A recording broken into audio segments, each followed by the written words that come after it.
நல்லது. மற்றும் ஒரு நேரடி ஆராதனைக்குள்ளாக உங்கள் யாவரையும் நாங்கள் சந்திக்கிறோம்.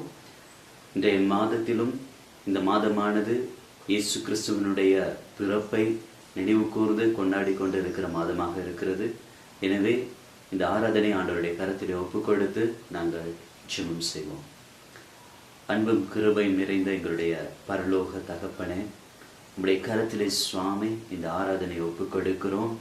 ராஜா, நீங்கள் இந்த பூமிக்கு வந்து மனிதனுடைய பாவத்தை மன்னித்து அவனுடைய சாபங்களை நீக்கி ஆண்டவரை உம்மோடு கூட பரலோகத்துக்கு ஆண்டவரை சுவாமி செல்லுகிறதற்கான வழியை உருவாக்கி ஆண்டவரை சுவாமிகளை ஆசீர்வதித்த ஆண்டவரை சுவாமி தினத்தை நாங்கள் கொண்டாடுகிற நாட்களாக இருக்கிறது. இதோ தகப்பனி சுவாமி, இன்றைய நாளில் இந்த ஆராதனையில் கர்த்தாவி சுவாமி உம்முடைய நாமம் மகிமைப்படும்படிக்கும் உம்முடைய ஆண்டவரை சுவாமி சித்தம் நிறைவேறும் படிக்கும் நீங்கள் ஆசீர்வதிக்கும்படியாக நாங்கள் ஜெபிக்கிறோம். பரிசுத்த ஆவியானவரே, தகப்பனை சுவாமி, இன்றைய நாளில் நடக்கிறதான நமஸ்காரங்கள் ஆண்டவரை சுவாமி வேத வார்த்தைகள் போல சுவாமி கர்த்தாவே நடக்க இருக்கிற ஒவ்வொரு அம்சங்களையும் கர்த்தருடைய கரம் தாமே ஆசீர்வதிக்கும்படியாக இயேசுவின் நாமத்தினாலே நாங்கள் ஜெபிக்கிறோம். தகப்பன் தாமே கூட இருந்து எல்லாவற்றையும் ஆசீர்வதித்து வழிநடத்தும்படியாக இயேசுவின் நாமத்தினாலே கேட்டுக்கொள்கிறோம் எங்கள் அன்பின் பிதாவே, ஆமென். வழி தெரிஞ்சோ நான் தொலைஞ்சு போனேன், பாத புரியாம பயந்து நின்னேன். வழி தெரிஞ்சோ நான் தொலைஞ்சு போனேன், பாத புரியாம பயந்து நின்னேன். 100 பேரை தேடி நீங்க போகல, தொலைந்து போன என்னை தேடி வந்தீங்க. 100 பேரை தேடி நீங்க போகல, தொலைந்து போன என்னை தேடி வந்தீங்க. நீர் என்ன மறக்கல, என்னை விட்டு விலகல, ஏக்கமுள்ள கண்ணால எங்கிதான் நீங்க. நீர் என்ன வெறுக்கல, தள்ளி தூரம் போகல, கால் கடக்க எனக்காக கடல் தாண்டி வந்தீங்க.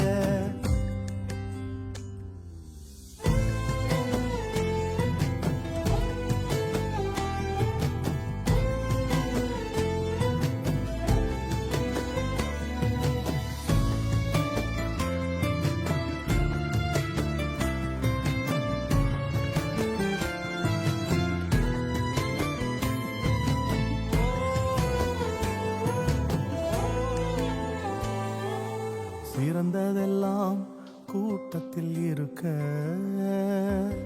தரமிழந்த என்னை தேடி வந்தது ஏன்? சிறந்ததெல்லாம் கூட்டத்தில் இருக்க, தரமிழந்த என்னை தேடி வந்தது ஏன்? என்ன தேடுவத நீங்க நிறுத்தல, உங்க அன்புக்கு ஒரு எல்லை இல்ல. என்ன தேடுவத நீங்க நிறுத்தல, உங்க அன்புக்கு ஒரு எல்லை இல்ல. புதிய துவக்கம் எனக்கு தந்தீங்க, உங்க தோளின் மீது சுமந்து வந்தீங்க. நீர் என்ன மறக்கல, என்னை விட்டு விலகல, ஏக்கமுள்ள கண்ணால எங்கிதான் நீங்க. நீர் என்ன வெறுக்கல, தள்ளி தூரம் போகல, கால் கடக்க எனக்காக கடல் தாண்டி வந்தீங்க.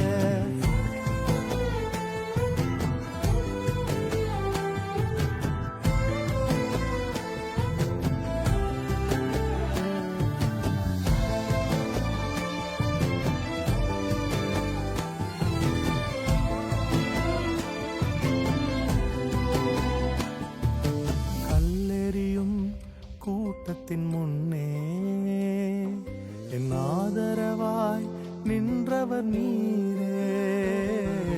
கல்லெறியும் கூட்டத்தின் முன்னே என் ஆதரவாய் நின்றவர் நீரே. என் கரம் பிடித்து தூக்கினீர், என் கரைகளெல்லாம் நீக்கினீர். என் கரம் பிடித்து தூக்கினீர், என் கரைகளெல்லாம் நீக்கினீர். உன் பிள்ளையாக மாற்றி விட்டீரே, என்னை தள்ளாத இயேசு என்ன மறக்கல, என்னை விட்டு விலகல, ஏக்கமுள்ள கண்ணால எங்கேதான் நீங்க. நீர் என்ன வெறுக்கல, தள்ளி தூரம் போகல, கால் கடக்க எனக்காக கடல் தாண்டி வந்தீங்க. இயேசு என்ன மறக்கல, என்னை விட்டு விலகல, ஏக்கமுள்ள கண்ணால எங்கேதான் நீங்க. நீர் என்ன வெறுக்கல, தள்ளி தூரம் போகல, கால் கடக்க எனக்காக கடல் தாண்டி வந்தீங்க.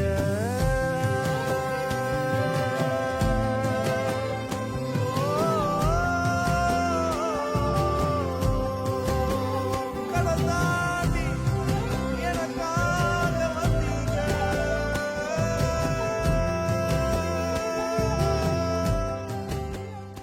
13ஆம் அதிகாரம் 1-8 வரையான வசனங்கள். சகோதர சிநேகம் நிலைத்திருக்க கடவது. அந்நியரை உபசரிக்க மறவாதிருங்கள். அதனாலே சிலர் அறியாமல் தேவதூதரையும் உபசரித்ததுண்டு. கட்டப்பட்டிருக்கிறவர்களோடே நீங்களும் கட்டப்பட்டவர்கள் போல அவர்களை நினைத்துக் கொள்ளுங்கள். நீங்களும் சரீரத்தோடு இருக்கிறவர்கள் என்று அறிந்து தீங்கு அனுபவிக்கிறவர்களை நினைத்துக் கொள்ளுங்கள். விவாகம் யாவருக்குள்ளும் கனமுள்ளதாயும் விவாக மஞ்சம் அசூசிப்படாததாயும் இருப்பதாக. வேசி கள்ளரையும் விபச்சாரக்காரரையும் தேவன் நியாயம் தீர்ப்பார். நீங்கள் பண ஆசை இல்லாதவர்களாய் நடந்து உங்களுக்கு இருக்கிறவைகள் போதும் என்று எண்ணுங்கள். நான் உன்னை விட்டு விலகுவதும் இல்லை, உன்னை கைவிடுவதும் இல்லை என்று அவர் சொல்லி இருக்கிறாரே. அதனாலே நாம் தைரியம் கொண்டு, கர்த்தர் எனக்கு சகாய, நான் பயப்படேன், மனுஷன் எனக்கு என்ன செய்வான் என்று சொல்லலாமே. தேவ வசனத்தை உங்களுக்கு போதித்து உங்களை நடத்தினவர்களை நீங்கள் நினைத்து அவர்களுடைய நடக்கையின் முடிவை நன்றாய் சிந்தித்து அவர்களுடைய விசுவாசத்தை பின்பற்றுங்கள். இயேசு கிறிஸ்து நேற்றும் இன்றும் என்றும் மாறாதவராய் இருக்கிறார். எபிரேயர் 13ஆம் அதிகாரம் 15-16 வரையான வசனங்கள். ஆகையால் அவருடைய நாமத்தை துதிக்கும் உதடுகளின் கனியாகிய ஸ்தோத்திர பலியை அவர் மூலமாய் எப்போதும் தேவனுக்கு செலுத்த கடவோம். அன்றியும் நன்மை செய்யவும் தான தர்மம் பண்ணவும் மறவாதிருங்கள். இப்படிப்பட்ட பலிகளின் மேல் தேவன் பிரியமாயிருக்கிறார்.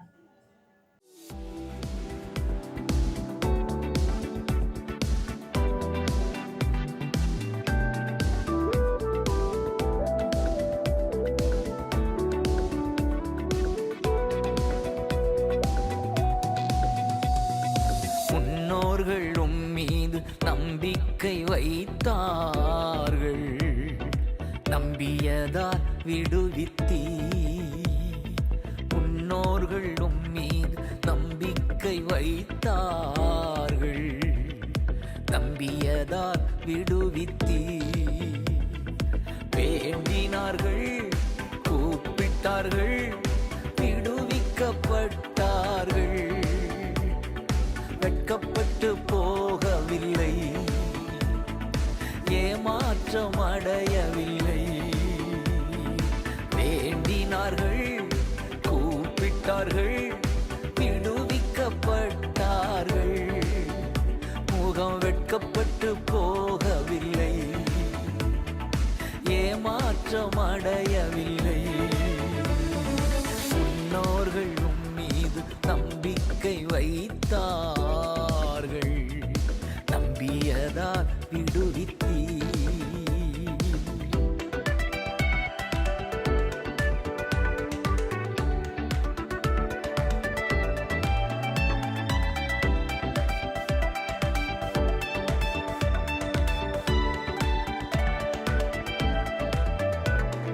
கர்த்தர் கொடுத்த வாக்குறுதியை நிறைவேற்ற வல்லவர் என்று, கர்த்தர் கொடுத்த வாக்குறுதியை நிறைவேற்ற வல்லவர் என்று தயங்காமல் நம்பினதால் ஆபிரகாம் தகப்பனானார்.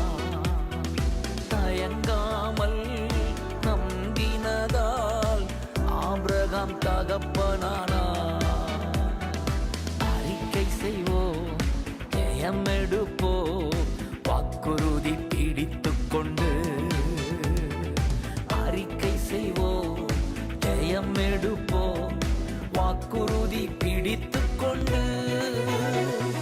முன்னோர்கள் மீது நம்பிக்கை வைத்தார்கள், நம்பியதால் விடுவித்தீர்.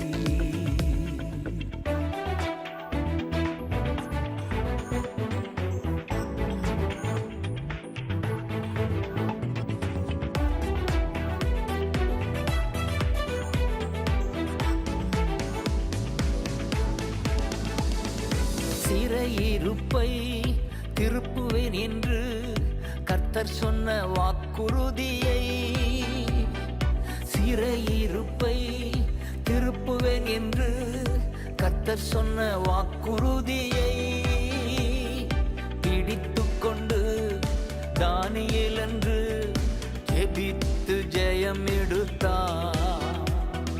பிடித்துக் கொண்டு தானியேல் என்று ஜெபித்து ஜெயம் எடுத்தார்.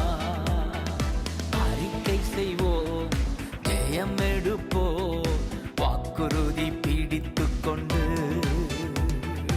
அறிக்கை செய்வோம், ஜெயம் எடுப்போம், வாக்குறுதி பிடித்துக் கொண்டு. முன்னோர்கள் மீது நம்பிக்கை வைத்தார்கள், நம்பியதா விடுவித்தீர்.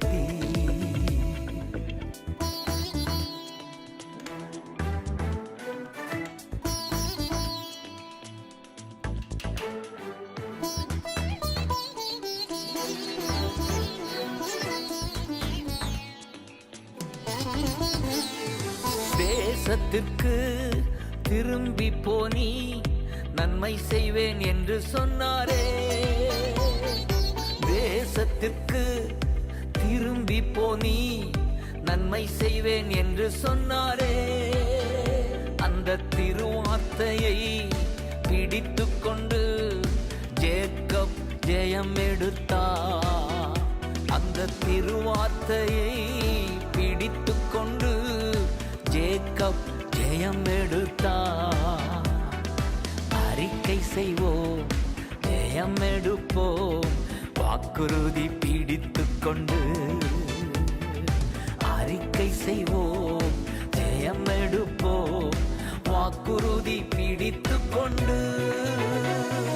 முன்னோர்கள் மீது நம்பிக்கை வைத்தார்கள், நம்பியதால் விடுவித்தீர். முன்னோர்கள் மீது நம்பிக்கை வைத்தார்கள், நம்பியதால் விடுவித்தீர். வேண்டினார்கள், கூப்பிட்டார்கள், விடுவிக்கப்பட்டார்கள். வெட்கப்பட்டு போகவில்லை, ஏமாற்றம் அடையவில்லை. வேண்டினார்கள், கூப்பிட்டார்கள், விடுவிக்கப்பட்டார்கள். முகம் வெட்கப்பட்டு போகவில்லை, ஏமாற்றம் அடையவில்லை. முன்னோர்கள் மீது நம்பிக்கை வைத்தார்கள், நம்பியதா விடுவித்தீர். லூக்கா 14ஆம் அதிகாரம் 1ஆம் வசனம். ஒரு ஓய்வு நாளிலே பரிசேயரின் தலைவனாகிய ஒருவனுடைய வீட்டிலே அவர் போஜனம் பண்ணும்படிக்கு போயிருந்தார். லூக்கா 14ஆம் அதிகாரம் 7 14 வரையான வசனங்கள். விருந்துக்கு அழைக்கப்பட்டவர்கள் பந்தியில் முதன்மையாக இடங்களை தெரிந்து கொண்டதை அவர் பார்த்து அவர்களுக்கு ஒரு உவமையை சொன்னார். ஒருவனால் கல்யாணத்துக்கு நீ அழைக்கப்பட்டிருக்கும் போது பந்தியில் முதன்மையான இடத்தில் உட்காராதே. உன்னிலும் கனமுள்ளவன் ஒருவேளை அவனால் அழைக்கப்பட்டிருப்பான். அப்பொழுது உன்னையும் அவனையும் அழைத்தவன் உன்னிடத்தில் வந்து, இவருக்கு இடம் கொடு என்பான். அப்பொழுது நீ வெட்கத்தோடே தாழ்ந்த இடத்திற்கு போக வேண்டியதாய் இருக்கும். நீ அழைக்கப்பட்டிருக்கும் போது போய் தாழ்ந்த இடத்தில் உட்காரு. அப்பொழுது உன்னை அழைத்தவன் வந்து, சிநேகிதனே, உயர்ந்த இடத்தில் வாரும் என்று சொல்லும்போது உன்னுடனே கூட பந்தி இருக்கிறவர்களுக்கு முன்பாக உனக்கு கனம் உண்டாகும். தன்னைத்தான் உயர்த்துகிறவனவனும் தாழ்த்தப்படுவான், தன்னைத்தான் தாழ்த்துகிறவன் உயர்த்தப்படுவான் என்கிறார். அன்றியும் அவர் தம்மை விருந்துக்கு அளித்தவனை நோக்கி, நீ பகல் விருந்தாவது விருந்தாவது பண்ணும்போது உன் சிநேகிதராகிலும் உன் சகோதரரையாகிலும் உன் பந்து ஜனங்களையாகிலும் ஐஸ்வர்யமுள்ள அயலகத்தாரையாகிலும் அழைக்க வேண்டாம். அழைத்தால் அவர்களும் உன்னை அழைப்பார்கள். அப்பொழுது உனக்கு பதிலுக்கு பதில் செய்ததாகும். நீ விருந்து பண்ணும்போது ஏழைகளையும் ஊனரையும் சப்பானிகளையும் குருடரையும் அழைப்பாயாக. அப்பொழுது நீ பாக்கியவானாய் இருப்பாய். அவர்கள் உனக்கு பதில் செய்ய மாட்டார்கள். நீதிமான்களின் உயிர்த்தெழுதலில் உனக்கு பதில் செய்யப்படும். இயேசுவின் நாமத்தில் உங்களை வாழ்த்துகின்றேன். எனது பெயர் பாஸ்டர் கெண்டல். நான் இன்று கர்த்தருடைய வார்த்தையிலே லூக்கா எழுதின சுவிசேஷம் 14வது அதிகாரத்தில் உள்ள ஒரு சம்பவத்தை உங்களோடு கூட பகிர்ந்து கொள்ளப் போகிறேன். இந்த பகுதியில் உள்ள சம்பவம் எனக்கு ஒரு சவாலை கொடுத்த ஒரு சம்பவமாக இருக்கிறது. மேலும் நான் விசுவாசிக்கிறேன், இந்த சம்பவத்துக்கூடாக இயேசு நம் ஒவ்வொருவரையும் நம்முடைய செயல்கள், சிறிய சூழ்நிலைகளில் கூட, குறிப்பாக நாம் ஒரு பந்தியிலே உட்கார்ந்து சாப்பிடுகின்ற சாதாரண சம்பவங்களில் கூட இந்த கிரியைகள் நம்மை சுற்றி உள்ளவர்களுடைய வாழ்க்கையிலே எத்தகைய ஒரு தாக்கத்தை ஏற்படுத்தக்கூடும் என்பதற்கான ஒரு சவாலை இந்த சம்பவம் நமக்கு கொடுக்கின்றது அல்லது காண்பிக்கின்றது. நாம் அமர்ந்து சாப்பிடும் இடங்களில் நாம் சந்திக்கும் மக்கள் நம்முடைய கிரியைகளுக்கூடாக தேவனுடைய ராஜ்யத்தை அனுபவிக்கின்றார்களா? நாம் மக்களை தேவனிடத்துக்கு அந்த சம்பவத்துக்கூடாக வழி காட்டுகின்றோமா? அல்லது நமக்குள் இருக்கின்ற தேவனை வெளிப்படுத்த, காண்பிக்க இதை ஒரு சந்தர்ப்பமாக நாங்கள் பயன்படுத்துகின்றோமா? அல்லது நாம் வெறுமையிலே நம்முடைய பெருமையை பற்றி, நம்முடைய பெருமிதத்தை பற்றி மாத்திரம் பேசுகின்றோமா? நம்மை சுற்றி உள்ளவர்களுடன் நாம் தொடர்பு கொள்ளும் போது நமது கிரியைகளுக்கூடாக யாருக்கு மகிமை போய் சேருகிறது? அது தேவனுக்கா அல்லது நம்மையே நாம் மகிமைப்படுத்திக் கொள்கின்றோமா? இந்த குறிப்பிட்ட பந்தியில் இயேசு பரிசேயர்களின் தலைவன் ஒருவன் வீட்டுக்கு போயிருக்கிறார். பரிசேயர்கள் அந்த சமூகத்தில் மிகவும் முக்கியமான ஒரு குழுவாக இருந்தவர்கள். அந்த சமூகத்தில் அவர்கள் மிகவும் மதிக்கப்படத்தக்க ஒரு மக்கள் கூட்டமாக காணப்பட்டார்கள். மேலும் இயேசு அந்த வீட்டுக்கு போன நாள் ஒரு ஓய்வு நாளாக இருந்தது. மக்கள் ஓய்வு நாட்களில் மிக கடினமான சட்ட திட்டங்களை அந்த நாட்களிலே கடைபிடித்து வந்தார்கள்.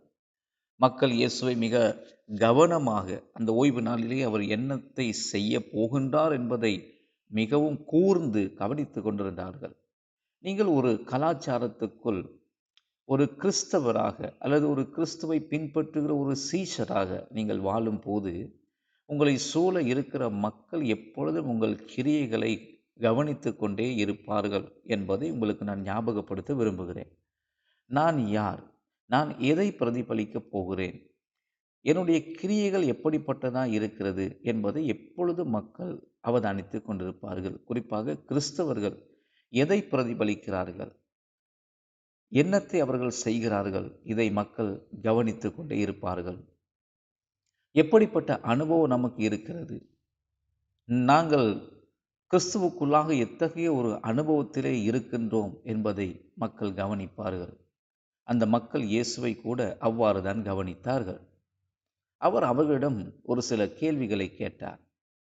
வேதனையில் இருந்த ஒரு நபர் அங்கே இருப்பதை இயேசு கண்டார். உண்மையிலே நாங்கள் கூடி வருகின்ற அல்லது ஒரு பந்திக்கோ அல்லது ஒரு பொது இடத்துக்கு நாம் கூடும் போது பாடுகள் அனுபவித்து கொண்டிருக்கிற மக்கள் எப்போது நம்மை சூழ இருப்பார்கள்.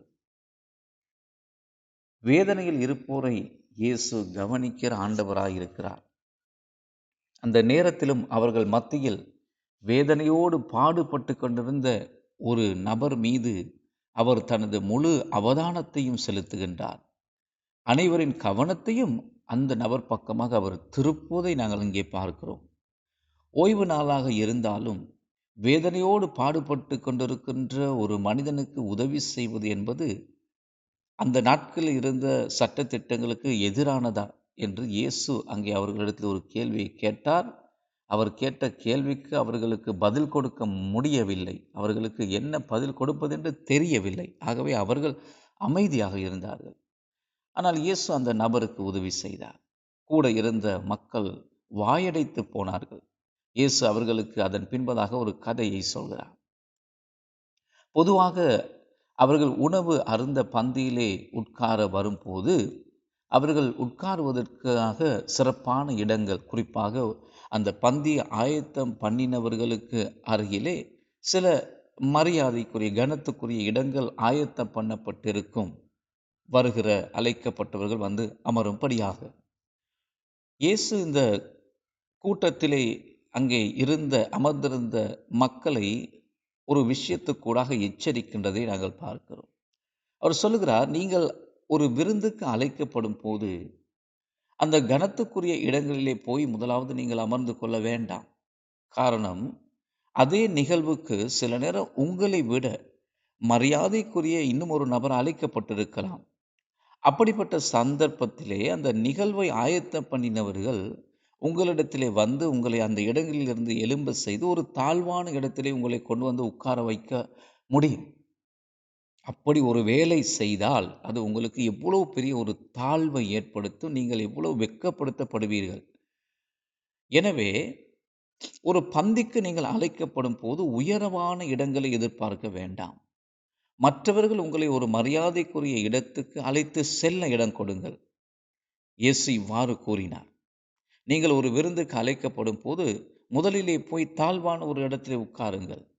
பின்னர் அந்த விருந்துக்கு உங்களை அழைத்தவர் உங்களை கண்டு உங்களை உட்கார்ந்திருக்கிற இடத்திலே உங்களை எழும்ப செய்து உங்களை மிகவும் கனமான ஒரு இடத்திலே போய் உட்காரும்படி உங்களை அழைத்து சென்றால் அதுதான் உங்களுக்கு மரியாதைக்குரிய விஷயம், அதுதான் உங்களை கனப்படுத்துகிற விஷயம் என்பதை இயேசு காண்பித்து கொடுக்கின்றார்.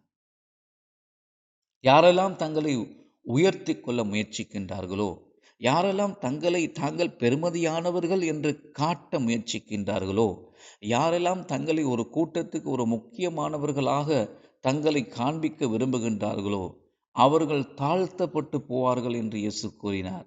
ஏனென்றால் உங்களை விட பெருமதியான இன்னொருவர் அழைக்கப்பட்டிருக்கலாம். நீங்கள் மற்றவர்களுடனான உங்கள் உறவை மனத்தாழ்மையோடு வைத்திருப்பீர்களேயானால் நீங்கள் மிகவும் மரியாதைக்குரிய இடங்களுக்கு அழைத்து செல்லப்படுவீர்கள். இந்த கூட்டத்தை நடத்துபவர்களை பார்த்து இயேசு இன்னும் ஒரு காரியத்தை சொன்னார். நீங்கள் உங்கள் விருந்துகளுக்கு மக்களை அழைக்கும் போது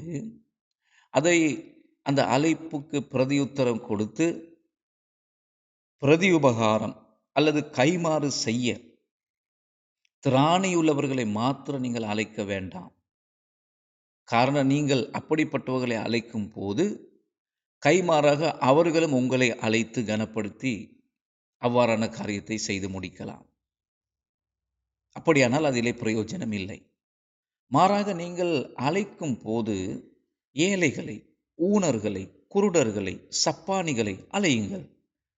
அப்படிப்பட்டவர்களுக்கு நீங்கள் சந்தர்ப்பத்தை கொடுங்கள் என்று இயேசு விருந்தை ஆயத்தம் பண்ணினவர்களை எச்சரிக்கின்றார், அல்லது அவர்களை அப்படிப்பட்ட காரியங்களை செய்ய ஊக்குவிக்கின்றார். பாருங்கள், நாம் இவ்வாறான கிரியைகளை செய்யும் போது தான் நாம் தேவனுடைய ராஜ்யத்தை அனுபவிக்க முடியும். இயேசு இப்படிப்பட்ட ஒரு வாழ்வைத்தான் வாழ்ந்து காட்டினார். லூக்கா 14வது அதிகாரம் முழுவதுமாக இயேசு கற்பித்து கொடுக்கின்ற காரியங்கள், போதனைகளும் இவைதான். பல ஆண்டுகளுக்கு பிறகு பிலிப்பியர் புத்தகத்தை எழுதின அப்போஸ்தலனாகிய பவுல் கூட இயேசுவின் வாழ்க்கையை பற்றி எழுதினது இதே காரியம்தான். பிலிப்பியர் 2வது அதிகாரத்தில் கிறிஸ்து இயேசுவில் இருந்த சிந்தையே நம்மில் இருக்க வேண்டும் என்று பவுல் கூறுகிறார். அவர் ஆண்டவராக இருந்த போதிலும் தேவனுக்கு சமமானதை அவர் கொள்ளையாடின ஒரு பொருளாக எண்ணாமல் அதற்கு பதிலாக அவர் தன்னை வெறுமையாக்கி கொண்டு தனக்கிருந்த சகல தெய்வீக சலுகைகள் யாவையும் விட்டுவிட்டு அவர் இந்த பூமிக்கு வந்தார். ஒரு அடிமையின் ரூபத்தை எடுத்து தாழ்மையான மனப்பான்மை அவர் எடுத்து இந்த பூமியிலே மனுஷனாக வந்து பிறந்தார். அவர் மனிதனாக உருவெடுத்து வந்தபோது அவர் தேவனுக்கு கீழ்ப்படிந்து தன்னை தாழ்த்தி கொண்டு ஒரு பாவியாக அவர் சிலுவையிலே தன் வாழ்க்கை கொடுத்தார். ஆகையால் தேவன் அவரை மரணத்திலிருந்து உயிர்ப்பித்து அவரை மிக உயர்ந்த கனத்துக்குரிய இடத்துக்கு அவரை உயர்த்தி எல்லா நாமங்களுக்கு மேலான ஒரு நாமத்தை அவருக்கு கொடுத்து வானத்திலும் பூமியிலும் சகலரும் அந்த நாமத்துக்கு முன்பாக முழங்கால் படியிட்டு முடங்கவும் இயேசுவே கர்த்தர் என்று அவரை அறிக்கை செய்யும்படியாக அந்த நாமத்தை சகலவற்றுக்கு மேலாக உயர்த்தி வைத்தார். இப்படித்தான் பிதா இயேசுவை மகிமைப்படுத்தினார். நாம் நம்மை தாழ்த்தி இயேசுவை பின்பற்றுவோம். மற்றவர்கள் ஜனங்கள் கூடுகின்ற இடங்களுக்கு நாங்கள் அழைக்கப்படும் போது நம்முடைய சொந்த மரியாதையை நாம் தேடாமல் பிறரை மதிக்க நாங்கள் பழகுவோம். மனத்தாழ்மையை தரித்து கொள்வோம். கர்த்தர் தாமே நம்முடைய இத்தகைய கிரியைகளுக்கூடாக மகிமைப்படுவாராக. ஆமேன். கர்த்தர் தாமே உங்களை ஆசீர்வதிப்பாராக.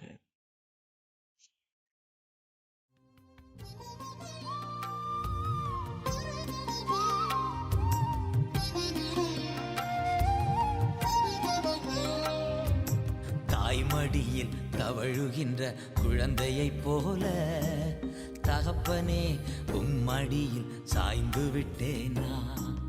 தாய்மடியில் தவழுகின்ற குழந்தையைப் போல தகப்பனே உம்மடியில் சாய்ந்து விட்டேனா.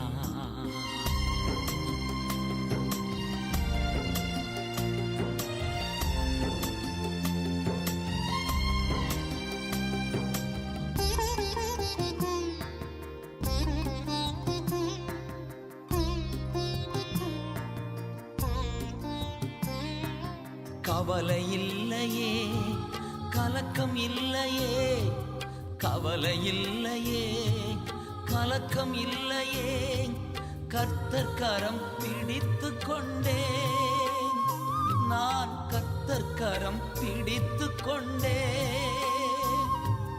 எதை குறித்தும் பயம் இல்லையே, எதை குறித்தும் பயம் இல்லையே, என் நேசர் நடத்துகிறீ, தினம் என் நேசர் நடத்துகிறீ. தாய்மடியில் தவழுகின்ற குழந்தையைப் போல தகப்பனே உம் மடியில் சாய்ந்து விட்டேனா.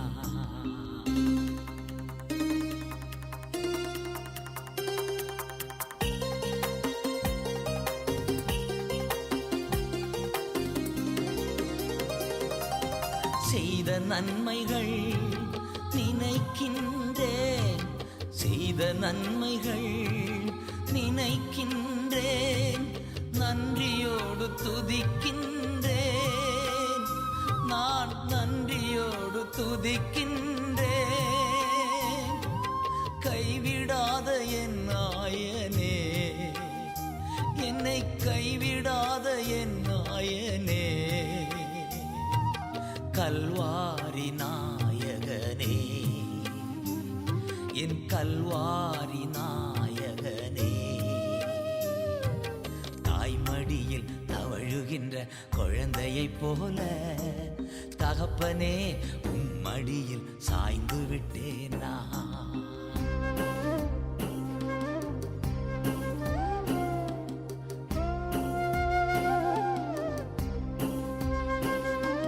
துணையாளரே, துணையாளரே, துணையாளரே, துணையாளரே, இணையில்லா மணவாளரே, என் இணையில்லா மணவாளரே,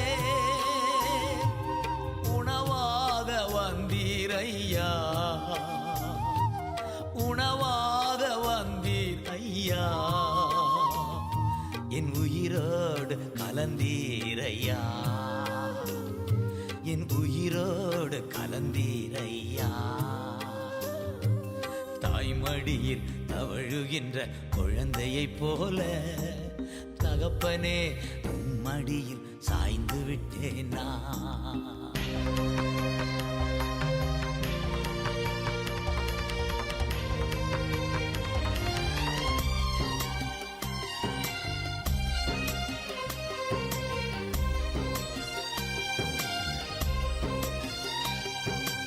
உம்மைத்தானே பற்றி கொண்டேன், உம்மைத்தானே பற்றி கொண்டேன், உம் தோளில் அமர்ந்து விட்டேன், நான் உம் தோளில் அமர்ந்து விட்டேன்.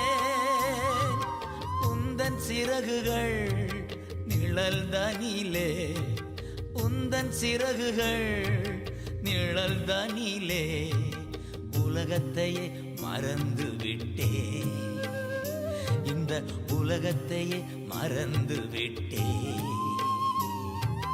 தாய்மடியில் தவழுகின்ற குழந்தையைப் போல தகப்பனே உம் மடியில் சாய்ந்து விட்டேன் நான்.